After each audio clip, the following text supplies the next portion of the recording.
Are there any more real cowboys left out in these hills? Will the fire hit the iron one more time?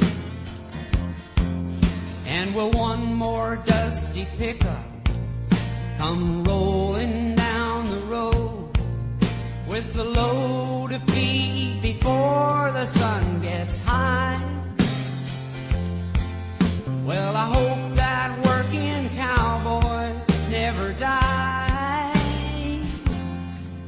Not the one that's snorting cocaine when the honky-tonks all close, but the one that prays for more rain, heaven knows.